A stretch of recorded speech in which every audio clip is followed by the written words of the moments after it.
এখানে এসেছি, দেখেছি পোস্টমর্টম হবে। পোস্টমর্টম হওয়ার পরে তখন বোঝা যাবে কি ব্যাপার। না, প্রাথমিক কিচ্ছু কমেন্ট করার সুবিধা নেই, কারণ পোস্টমর্টমের আগে যারা আপনারা বুঝেন যে বিজ্ঞানসম্মত যখন পর্যন্ত পোস্টমর্টম না হবে কিচ্ছু বলার সুবিধা নেই। তো এতটুকু জানি, যখন খবর পেয়েছে মাননীয় মুখ্যমন্ত্রী খবর পাওয়ার সাথে সাথে স্পটে গেছেন এবং ওখানে উনি থেকেই হাসপাতালে পাঠানোর ব্যবস্থা করেছেন, এতটুকু জানি। এখন পোস্টমর্টম হওয়ার পরে বাকি কথা বলা যাবে। ওনার স্ত্রীর সাথে কথাবার্তা হয়েছে, উনি শকড, সুতরাং মোটামুটি কথাবার্তা হচ্ছে, দেখেছি। ছেলে কবে নাগাদ আসবে এটা আমি বলতে পারবো না।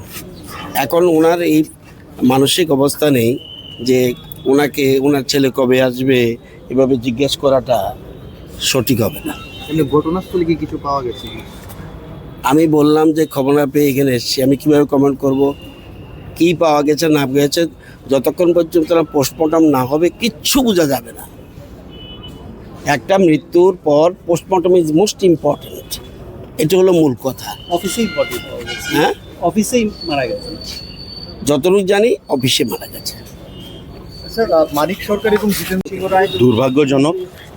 ওনার মতো একজন নিষ্ঠাবান, কর্তব্যপরায়ণ, স্বচ্ছ পুলিশ আধিকারিক এভাবে চলে গেলেন।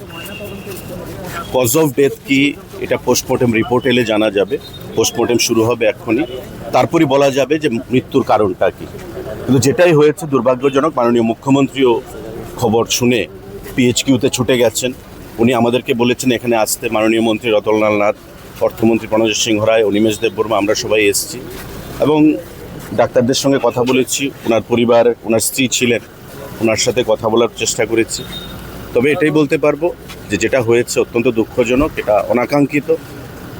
ওনার মতো একজন নিষ্ঠাবান অফিসার এভাবে পৃথিবী থেকে বিদায় নেবে, এটা দুর্ভাগ্যজনক ঘটনা।